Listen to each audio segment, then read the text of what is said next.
At my graduation party at Beacon Hills Country Club in Winnetka, Illinois, on a Saturday night in May, I stood at the champagne table with my sister Ashton on my left and watched her, in the mirror behind the ice sculpture, slip an emerald tennis bracelet into my black satin evening clutch. She did not know I could see her hand in the reflection. She did not know I already knew where the bracelet had come from. She did not know a former Winnetka detective was watching the champagne table from a corner-mounted camera at that exact moment. I did not react. I picked up my glass. I said thank you when the server topped it off. 60 seconds later, I walked to the mirrored ballroom entrance to fix my lipstick, opened my clutch as I passed the coat check counter, and slipped the bracelet into Ashton's Fendi peekaboo tote, where she had left it hanging from a brass hook. Nobody at the party saw me do it. The camera above the coat check saw it. Ashton raised her glass at 8:04. She smiled at me across 140 guests. She said, loud enough for the closest 20 people to hear, "Congrats, little sister. Everyone will see who you really are." Then she took out her phone and called security. 10 minutes later, my hands were still steady, and my sister was crying in the wrong bag. Welcome back to Calm Life Stories. I am Harper Ellis. 32. I finished my master's in investigative reporting from Northwestern's Medill School of Journalism 11 days ago. I start at the Chicago Tribune Monday morning. My thesis capstone was 240 pages long. It named 7 fraud patterns in mid-sized Illinois wealth management firms. My sister Ashton is the VP of Client Services at one of those firms. She had panicked in April when a forensic accountant named Marlo Cade called her firm asking questions. That was the moment Ashton decided to make sure I never made it to Monday. Drop a comment where you are watching from and hit subscribe, because a graduation party story that starts with a bracelet in the wrong bag needs witnesses, and I want you to be one of them. Let me take you back, not to the party, to the Wintrust Bank vault in April of 2019, 3 days after my mother's funeral. My mother's name was Judith Ellis. She died on a Wednesday in April of 2019, 6 weeks after her pancreatic cancer diagnosis. She was 57. She had one husband, my father Vernon, and 2 daughters, Ashton and me. Ashton was 26. I was 23. Judith's will was simple. Vernon kept the Winnetka house. The 2 daughters split the retirement accounts equally, and the jewelry, 39 pieces collected across 30 years of anniversaries and inheritances and one very quiet decade of investment buying my mother had done on her own, went to me, to be held in a Wintrust Bank safe deposit box until my 30th birthday. Ashton was named Joint Access on the box. I want you to sit with that because it is the piece that mattered. My mother had used the phrase for safekeeping at the meeting with her attorney 6 weeks before she died. I was in a lecture at Northwestern. I did not attend the meeting. Ashton did. Vernon did not go either. He would tell me 8 years later that he could not handle sitting in a room with a woman he had been married to for 31 years while she planned what would happen after she died. That was the reason Ashton had been alone with Judith and the attorney the day the will was drafted. Ashton had suggested the joint access language. Judith had signed it. She was on the 2nd round of her chemotherapy that week. Vernon knew Ashton was influencing the language. He said nothing. I did not know any of that in April of 2019. I know it now. Ashton drove me to Wintrust the following Tuesday. She had already been to the vault twice by then. I did not know that at the time. I know it now. The bank has an access log. Ashton signed it on April 12 and again on April 15. My mother was buried on April 10. Ashton had been in that vault before I ever saw the inside of it. The box had 2 keys. Ashton kept one. I got the other. Ashton also had the signature card. I signed it that Tuesday. I was 23 and I had cried for 4 days straight, and I signed a piece of paper my sister slid across a mahogany desk in the bank vice president's office without reading it carefully. Because I trusted her. I trusted my older sister. That was the thing I was still doing at 23. For 6 years after that, every time I asked Ashton about the jewelry, she had a reason it could not come out of the box yet. My 30th birthday came in April of 2023. I asked her that week. She told me the appraiser her firm used was booked out 3 months. I said okay. I asked again in July. She told me the estate hadn't been fully finalized on the tax side. I said okay. I asked in October. She told me she wanted to do it right and would set up a meeting. I said okay. I did not know I was gathering data. I did not know I was building a pattern.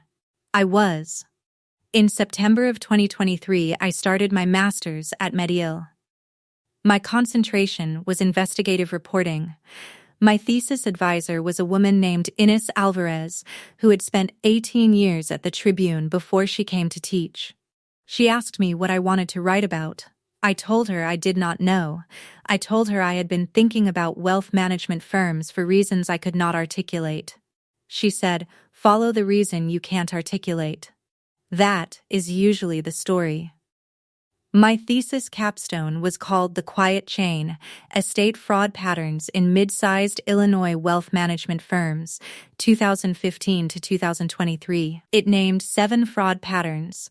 The first was delayed inventory access. The second was appraiser laundering. The third was replica substitution. I did not write it about my sister. I wrote it about publicly indicted cases. I did not know, when I was writing it, that I was writing a manual for the exact thing Ashton had been doing to me for 4 years. Ashton did not read my thesis. She never came to my apartment. She never asked me what my topic was. She found out anyway. In February, at a board dinner for the Illinois Estate Planning Alliance, my thesis advisor, Inés Alvarez, sat next to a man named Preston Ridgway. Preston Ridgway is the CEO of Sterling Ridgway Wealth Management. Ashton's boss. Inés had mentioned to Preston, over the 3rd course, that one of her graduate students was doing brilliant work on estate fraud patterns in mid-sized Illinois firms. She had said the student's late mother had been a Sterling Ridgway client. She had said the student had been quietly reviewing publicly available fraud indictments for 18 months and had identified 7 recurring patterns. Preston had asked whose mother. Inés had said she could not remember the client's name. Preston had asked the student's name. Inés had said Harper. The next morning, Preston mentioned the conversation to Ashton in a Monday check-in. I did not know at the time. I know it now. Marlo Cade would tell me on Sunday, "Stay with me," because the woman who was going to walk into that ballroom on Saturday was not the woman my sister thought she was walking in behind. 2 weeks later, grandmother Marjorie called me. Marjorie is my father Vernon's mother. She is 82. She practiced probate law in Cook County for 41 years. She retired in 2015, but kept her Illinois bar license current because Marjorie is the kind of woman who does not entirely trust retirement. She lives in a Winnetka house, 6 blocks from Vernon and Lenora's. She has a jewelry vault built into the wall behind a framed watercolor in her library. It has a code and a fingerprint reader. She keeps 30 pieces in it, most of them left to her by her own mother. She called me on a Wednesday morning in April. "Harper, come to lunch." Not at the club, my house. I drove up on Saturday, April 6. Marjorie had a plate of chicken salad and iced tea on the porch. She waited until I had eaten before she spoke. I have applied small tracking stickers to 12 pieces in my vault, matte black, adhesive backed. Each one has a car code linked to a log entry in my phone, time-stamped to the second. When you scan the sticker, my logbook comes up with the date I applied it and the piece it belongs to. I applied them last Tuesday night at 9:07. I want you to know this. I am not telling anyone else. I set down my iced tea. Why? Because your sister has visited my vault 3 times in the last year, and after each visit, a piece has been missing. A sapphire pendant in October. A pair of ruby earrings in January. A gold rope chain in March. She has been in this house alone twice since March. If a piece with a QR sticker on it turns up in her possession, or in the possession of anyone connected to her, the log will show the exact moment it left this house. I will have chain of custody. That is not the same as knowing something is missing. That is proof of when and how. She poured more tea. I want to ask you a question, and I want you to be honest with me. Have you seen the contents of your mother's safe deposit box at Wintrust in the last year? No. Have you seen the contents in the last 3 years? No. When did you last physically hold a piece of your mother's jewelry? I thought about it. April 2019. 3 days after the funeral, Ashton brought me a pearl necklace. She said I should have it right away. It was Mother's favorite. Is it in your apartment right now? Yes, bring it to me next Saturday. I brought it. Marjorie took it into her library. She used a jeweler's loupe. She spent 9 minutes with it. When she came back out to the porch, she set the necklace on the wicker table between us. That is a replica. The pearls are cultured, not natural. The clasp is 14-karat gold plate over a base metal, not solid 18-karat gold. The workmanship is good. It was made in the last 5 years. Your mother's necklace was made in 1962. This is not the necklace your mother owned. I did not say anything. Harper, your mother had 39 pieces in that box. Wintrust records show your sister accessed the box 27 times between April 2019 and last month. You have accessed it 3 times. If Ashton had 6 years of unsupervised access, and this is what you have to show for it, then we are not talking about one missing piece. We are talking about a system. I picked up the necklace. I looked at the clasp for a long time. What do? You do not go to the bank. You do not confront Ashton. You do not go to your father. You finish your thesis. You graduate. You have your party at the country club because your father has already booked it. You go to the party. You let Ashton be who Ashton is. And on Sunday morning, after the party, you and I meet with Marlo Cade at my house. Who is Marlo Cade? She is a forensic accountant. She was my mother's attorney's daughter. Certified fraud examiner. She has been quietly building a case for me since I called her the last week of February. She has your safe deposit box records. She has your sister's Charles Schwab statements. She has the Bishop Estate Appraisal's resale ledger. In April, she called Sterling Ridgway on an unrelated pretext, requesting routine transaction records for a different client. Your sister saw her name on the request. Your sister panicked. Marlo told me the next morning that Ashton had personally called her office 3 times that day trying to figure out what she wanted. Marlo did not return the calls. I sat with that. So Ashton knows a forensic accountant is looking at her firm. She thinks a forensic accountant might be looking at her firm. She does not know it is connected to me. She does not know it is connected to you. What she knows is that you are graduating on Saturday from a program where you wrote a thesis on the exact type of fraud she has been committing, and you start at the Chicago Tribune on Monday. She has 3 weeks to make sure you do not make it to Monday. She has to make you look like someone whose credibility can be destroyed publicly. I looked at her. How? That is what Sunday morning is for. That is why we wait until Sunday. Between now and Saturday, Marlo is going to receive one more piece of information. On Thursday.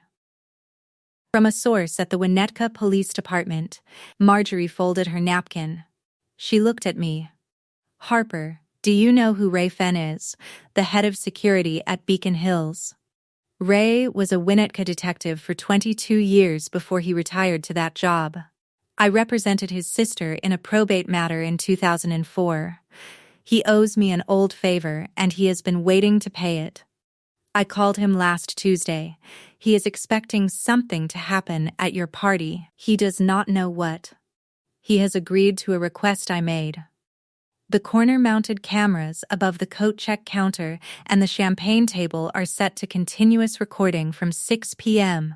on Saturday. Normally, they only record on motion. Saturday, they run the whole night. Every second of that ballroom is going on a hard drive Ray keeps in a locked cabinet in his office. I sat with that. I asked one question. Marjorie, why not stop her before? Because a bracelet in your purse is a misunderstanding, Harper. A bracelet in her bag is a felony. She has to move it herself. That is the whole point of Saturday. We need her to move it. And we need the camera to see her do it. I drove back to Evanston. I did not tell Poppy. I did not tell my thesis advisor. I did not tell anyone. I sat at my desk, and I finished the last 4 pages of my capstone. I submitted it on Monday morning. I defended it on Thursday. I passed. Thursday afternoon, Marjorie called again. Harper, the Winnetka police report just came in. There was a burglary at Kessler Jewelers on Green Bay Road 2 weeks ago. 10 pieces stolen. One of them was an emerald tennis bracelet valued at $18,000. Item number 7 on the police report. Serial number engraved on the inside of the clasp. Kessler recovered the surveillance footage of a woman entering the store the day before the burglary and inspecting that exact bracelet. The woman on the footage is Marlene Bishop. Bishop runs an estate appraisal shop in Winnetka. She is your sister's accomplice. She sold that bracelet to your sister on Sunday, the day before Marlowe's inquiry landed at Sterling Ridgeway. Ashton paid $900 in cash for a stolen bracelet valued at $18,000. Marlowe's contact at Winnetka PD confirmed the sale by tracing Bishop's shop cameras. Bishop did not know when she sold it that the bracelet had already been reported stolen. Ashton did not know either. But your sister is currently in possession of a piece of jewelry that is on an active Winnetka police stolen goods list.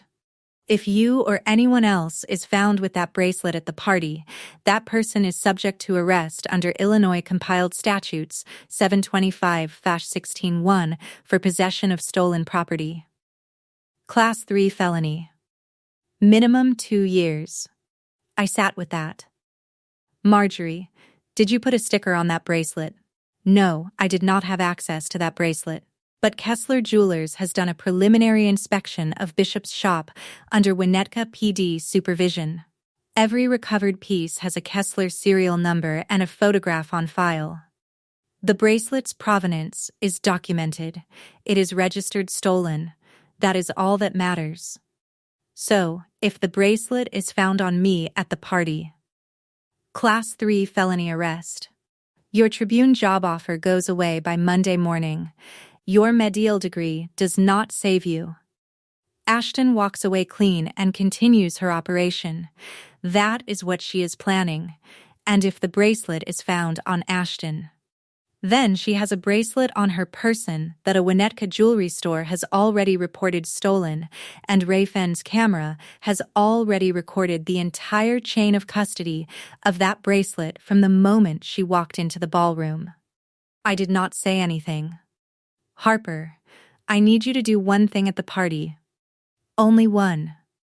If she plants the bracelet on you, you must move it into a place where the camera will see you do it.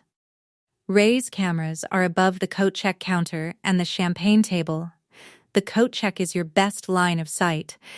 If you move the bracelet at the coat check counter, the camera catches you. It also catches her original plant at the champagne table, both moves on the same continuous recording, time-stamped. So Ray will play both clips. Ray will play both clips. In the security office. With Ashton in the room. He will play her plant first at 8:03:11. He will play your swap second at 8:04:07. He will play her calling security third at 8:07:14. Sequence proves you were not planting evidence. You were moving stolen property back to the person who brought it into the room. That is a defense. That is legally clean. Ray will testify. Marjorie, this is a lot to ask a woman on the night of her graduation party. Harper, I am asking, because I have known who your sister was for 40 years, and I have known who you were for 32, and on Saturday night I need you to be the one you have been all along. I hung up. I did not sleep that night. The party was Saturday. If you have ever been the sister who was quiet while another sister was building a case in her own head, comment the wrong bag below and hit subscribe. Because Saturday came, and the bracelet was already in my clutch by 8:03 p.m., and I want you to be here for what happened next. Beacon Hills Country Club sits on a bluff over Lake Michigan. Grand ballroom on the second floor. Vaulted ceiling. Crystal chandeliers. A string quartet on a small dais by the west windows. The champagne table on the north side. A coat check counter at the entrance with brass hooks along the wall for handbags too large to carry. Vernon booked the ballroom in February. He did not ask me. He told me. Lenora had already picked the caterer. Ashton had already picked the string quartet. I had picked nothing. I was told the menu was seasonal. I was told the color scheme was cream and gold. I was told my dress was already handled. Ashton had picked out a Carolina Herrera cocktail dress in cream silk. It was 2 sizes too big. She said it would be tailored. It was not. I wore it anyway. That was the pattern. I arrived at 6:30 in a taxi. Poppy came with me. Poppy Ashcombe, my middle classmate. She had accepted a job at ProPublica, Illinois 2 months earlier. She was 6 inches shorter than me and had a laugh you could hear across a football field. I had told her nothing about the tracking stickers or the police report. What I had told her was that my sister was going to try to do something ugly at the party, and I wanted her within 20 feet of me for the whole night. Poppy said, in the taxi, Harper, do I need to bring anything? I said, just your phone. If I say the word citation, you start recording. She said, okay. That was the whole briefing. Vernon greeted us at the door. He was in a navy suit with a pale yellow tie.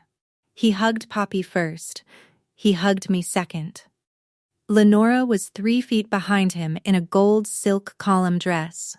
She air-kissed my cheek and said, Harper, sweetie, that dress is doing so much for you tonight.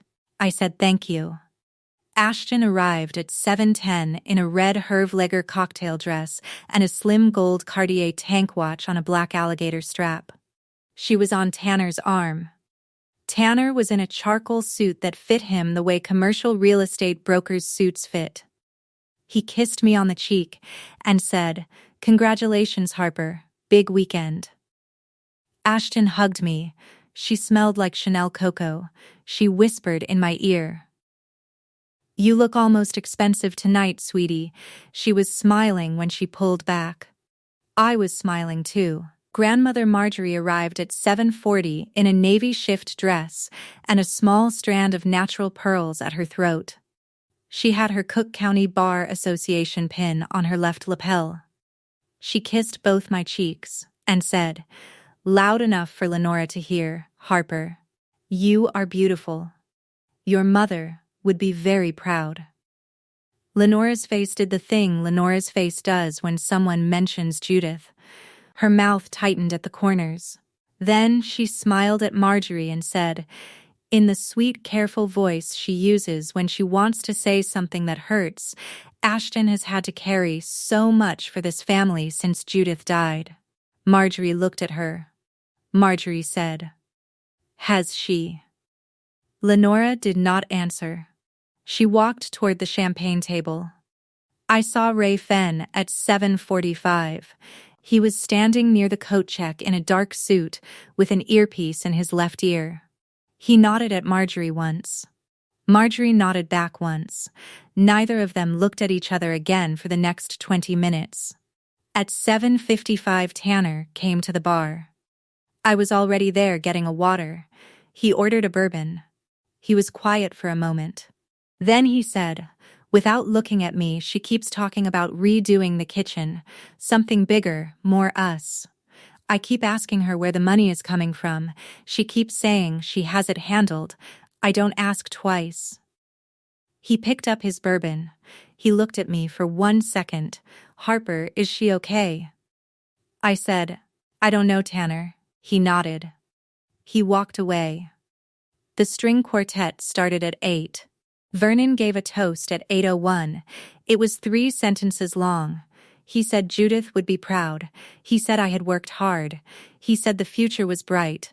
He raised his glass. The room raised its glasses. I set my clutch on the champagne table at 8:03 because I needed both hands to accept the flute the server had brought over. Ashton was on my left. Marjorie was on my right, 6 feet away, talking to Poppy about a Renoir the club had recently acquired. Vernon was 10 feet behind me, talking to a Sterling Ridgeway associate. I looked into the mirror behind the ice sculpture at the back of the champagne table. Ashton's hand went into her small red clutch. Her hand came out with the bracelet. Her hand went into my black satin evening clutch on the table beside me. Her hand came out empty. The whole motion took 4 seconds. She did not look at me. She was still smiling at Marjorie across the room. Above the champagne table, a small dark camera lens in the crown molding kept recording. I picked up my flute. I said thank you to the server. I turned my head slightly toward Ashton and said, "Beautiful watch tonight, Ash." She glanced down at her wrist and said, "Vernon and Lenora gave it to me for 30. I said, "I remember." I picked up my clutch. I walked to the mirrored ballroom entrance where the lipstick check is expected of any woman at a country club party. I passed the coat check counter. Ashton's Fendi Peekaboo tote was hanging from the 3rd brass hook from the left, exactly where she had left it when she had come in with Tanner at 7:10. I stopped for 2 seconds. I opened my clutch. I lifted the bracelet out. I opened the Fendi. I dropped the bracelet into the interior pocket where Ashton keeps her lip balm and her AirPods. I closed the Fendi. I walked into the ladies' room. Above the coat check counter, the corner-mounted camera kept recording. I checked my lipstick in the ladies' room mirror. My hand was steady. I did not smile. I did not frown. I looked at the woman in the mirror for 3 seconds. Then I walked back out. Ashton was standing next to Marjorie at the champagne table. She had a full glass in her hand. She turned as I came in. She raised the glass. She smiled at me across 140 guests. She said, loud enough for the closest 20 people to hear, "Congrats, little sister. Everyone will see who you really are." She took out her phone. She called security. Ray Fenn's phone rang at 8:07:14. Some of you know what it feels like to have someone who spent your childhood telling you that you were the quiet one, the difficult one, the one who did not understand family, do something so brazen at your own graduation party that you finally get to answer them. Say it in the comments. Hit subscribe, because the next part is the part I have been waiting 11 days to tell you. Ray walked into the ballroom at 8:09. He was calm. He was in a dark suit. He crossed the floor without hurrying. He stopped at the champagne table where Ashton was standing with her phone still in her hand. "Miss Ellis, you called security." "Yes, my sister took a bracelet from a guest's coat. It is in her clutch. I saw her do it." Ray looked at Ashton for a long moment. He did not look at me. "I will need to conduct a bag search per club protocol. All parties involved. That includes yours, ma'am. per Beacon Hill's policy on public accusations of theft.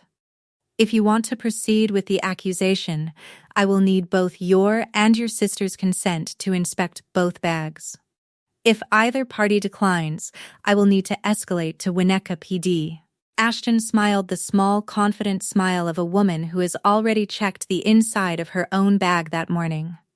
That is fine. Search mine first if it makes you feel better. I have nothing to hide.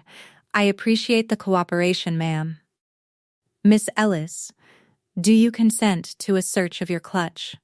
I said yes. Please both follow me to my office. It is more private than the ballroom floor. Vernon stepped forward. He was already gray under the ballroom lights. Lenora was 2 steps behind him. Ray, what is happening? What is this about? Miss Ashton Ellis has made a formal accusation against her sister. I need to conduct a search per protocol.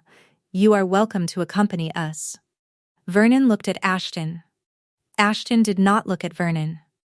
Marjorie stepped up next. She said one sentence to Ray. Ray, I would like to accompany them as legal counsel for the accused party. Ashton laughed a short, brittle laugh.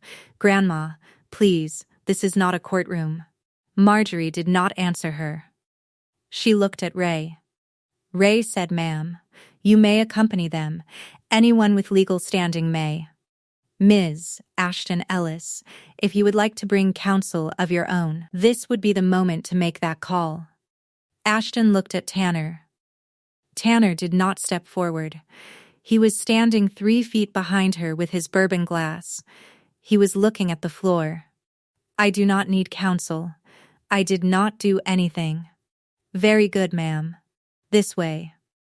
Ray led us out of the ballroom, past the coat check counter, up the small back staircase, and into a gray-walled office on the 2nd floor. There were 2 chairs against the wall, a desk in front of a bank of small monitors, and a metal cabinet in the corner with a padlock on it. Ray closed the door behind us. Vernon stood against the wall. Lenora stood beside him. Marjorie sat in one of the chairs. Ashton sat in the other. I stood next to the desk. Ray sat behind it. I am going to conduct the search now. Miss Ashton Ellis, please place your handbag on the desk. Ashton set the Fendi peekaboo on the desk. She was still smiling.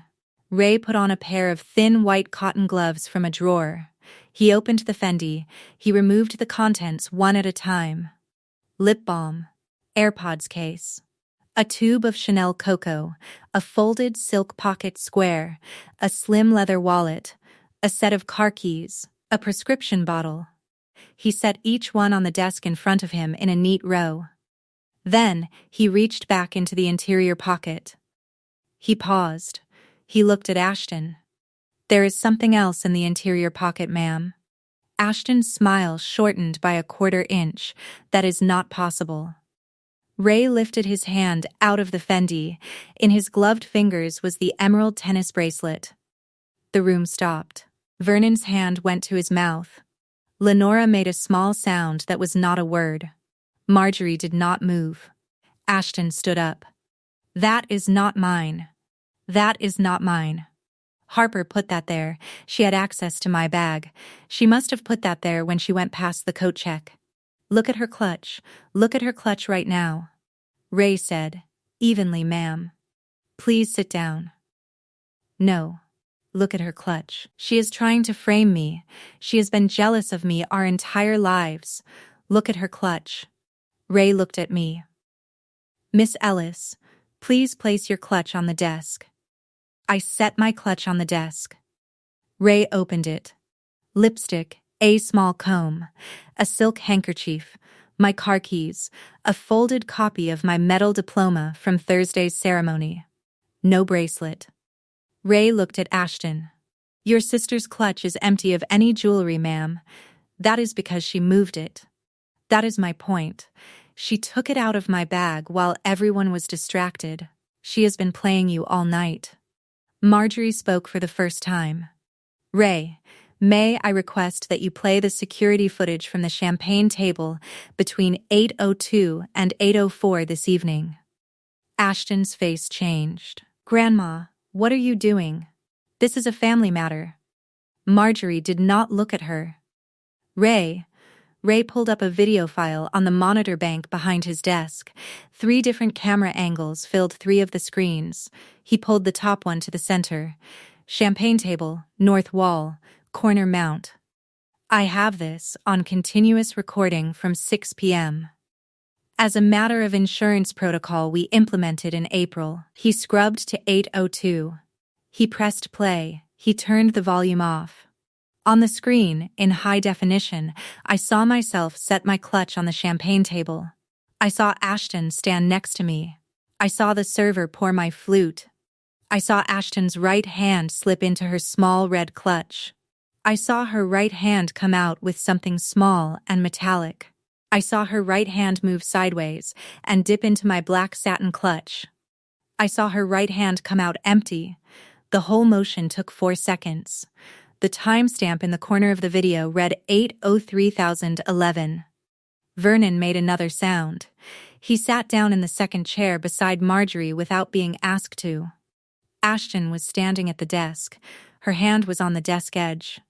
That is not what it looks like. That is not what I did. I was adjusting my dress. My hand was in my own bag. I was reaching for lip balm. Ray scrubbed forward. He pressed play again. Coat check counter, south wall, corner mount, same insurance protocol. On the second screen I saw myself walking past the coat check. I saw myself stop. I saw myself open my clutch. I saw myself lift the emerald bracelet out. I saw myself open Ashton's Fendi peekaboo. I saw myself drop the bracelet into the interior pocket. I saw myself close the Fendi. I saw myself walk into the ladies' room. The timestamp read 8:04:07. Ray paused the video. Miss Ashton Ellis. The camera above the champagne table records you placing an object into your sister's clutch at 8:03:11. The camera above the coat check records your sister moving that object from her clutch into your handbag at 8:04:07. You then called this office at 8:07:14 and reported that your sister had taken a bracelet from a guest. The sequence of the recording establishes that the bracelet was not taken by your sister. It was placed by you and returned to your possession. In front of 2 continuous recordings, the chain of custody is on the hard drive in that cabinet. Ashton sat down. That is my bracelet. I was carrying it. I never planted it. She is confused. Marjorie spoke. Ray. May I request that you check the serial number on the interior of the clasp against the Kessler Jewelers stolen property list from the burglary of April 10th. Ashton looked at Marjorie. Her face lost the color it had left.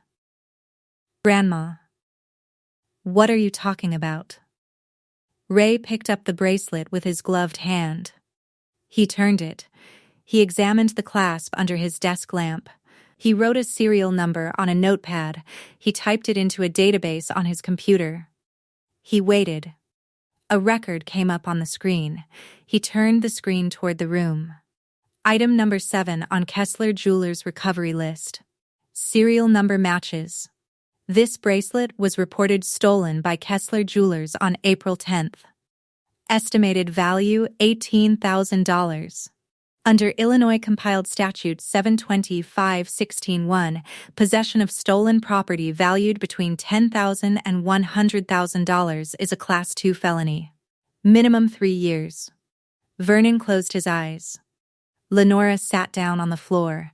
She actually sat down. Her gold silk column dress pooled around her. Ashton said, quietly, I bought it from Marlene Bishop. She said it was estate goods. I did not know. Marjorie said, Ashton, when did you buy it? Sunday, last Sunday. For how much?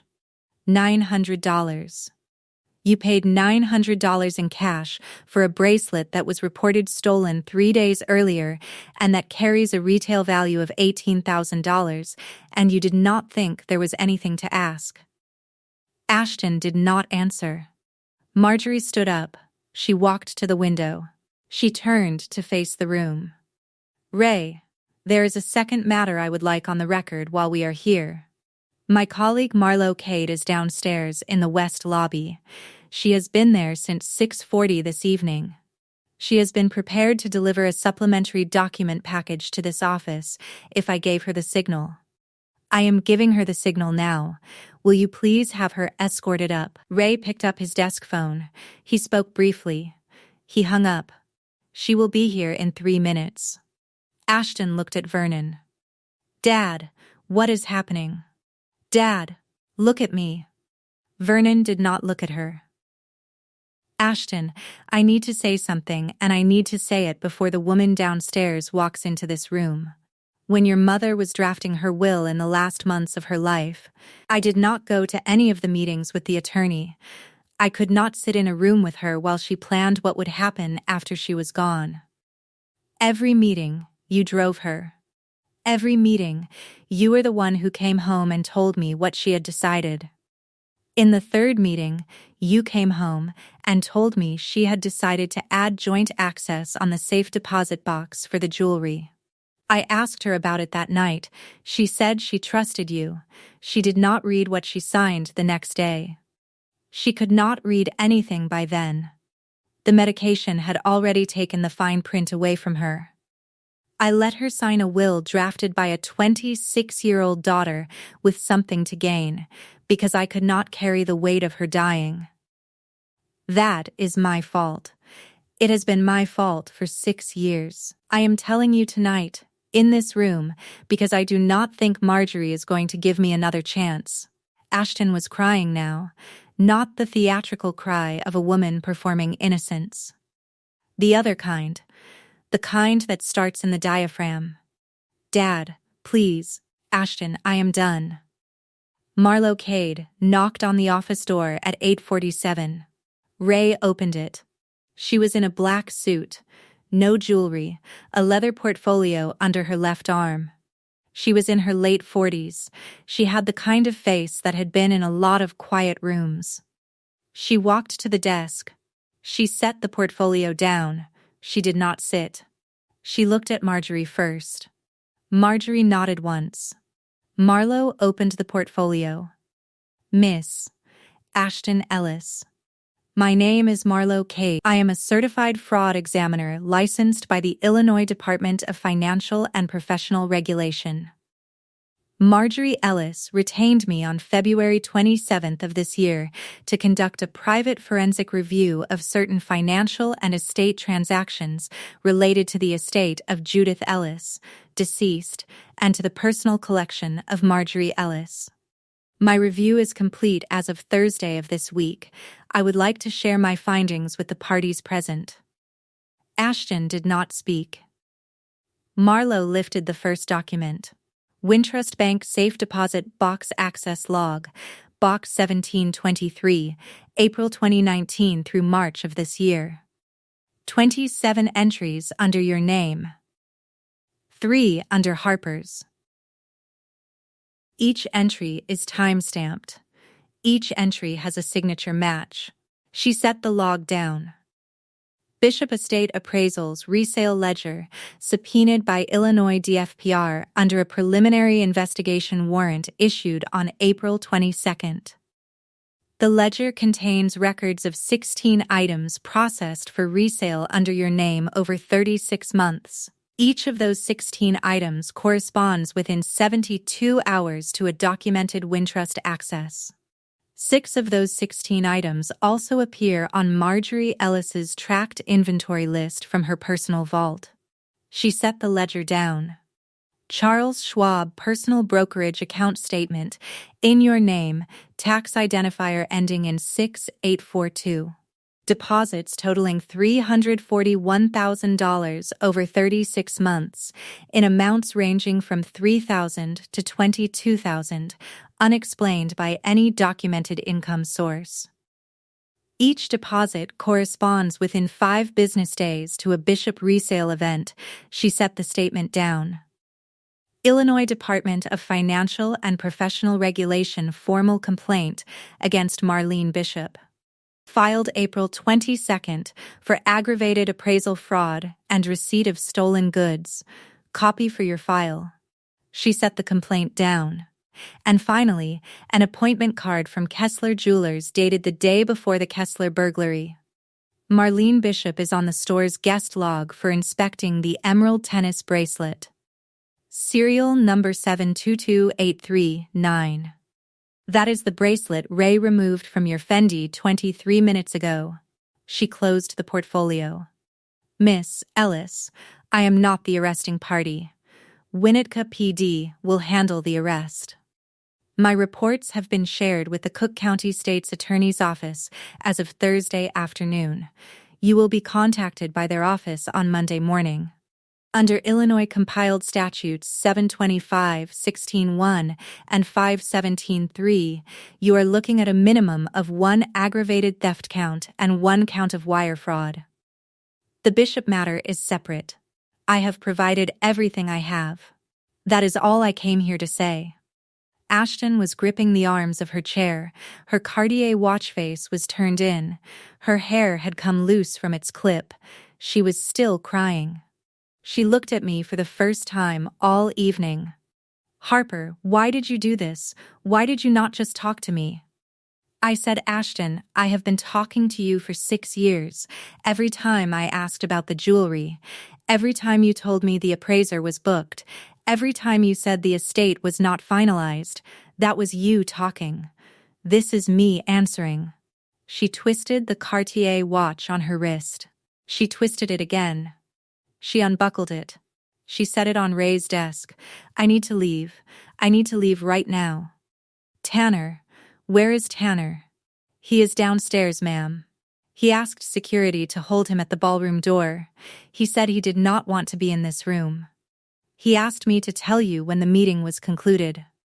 Ashton stood up. She looked at the watch on the desk. She did not pick it up. She walked to the door.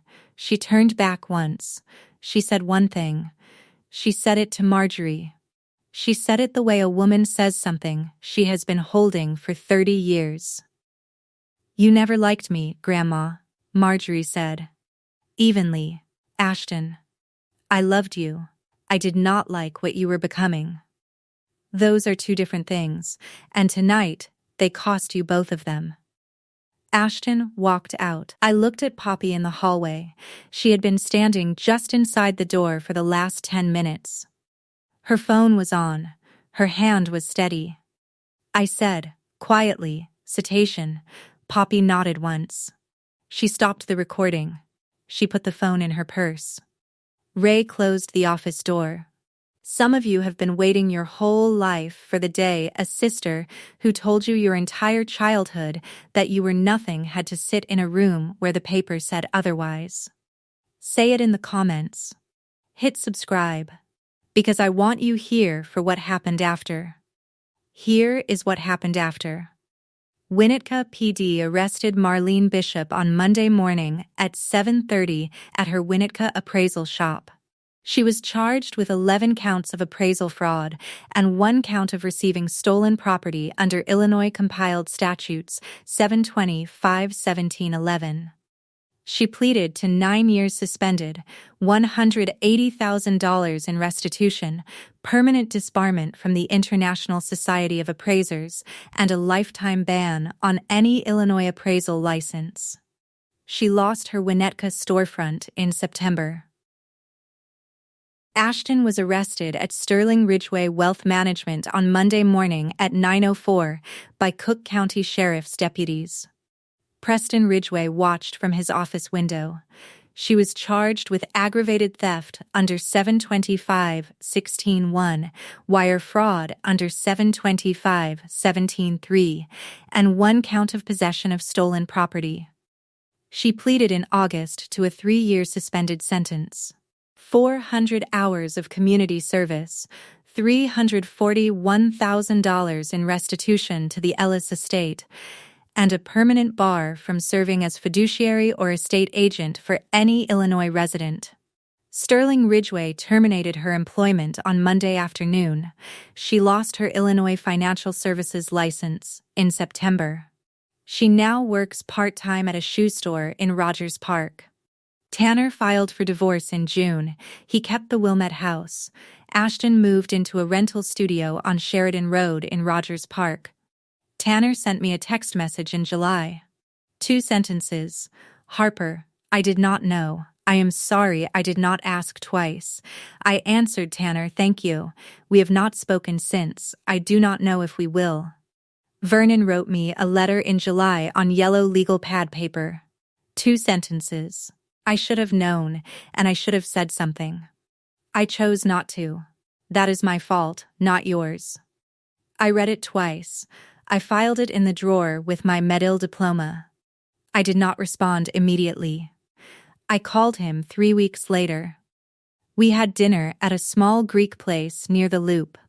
He did not mention Ashton at the dinner. I appreciated that. He asked me about the Tribune. I told him about my first assignment. Lenora moved out of Vernon's Winnetka house in September. She filed a separate divorce petition in October. Vernon did not contest it. She lives in a 2-bedroom in Northbrook now. She sold Vernon's house in her own listing for 11% over asking.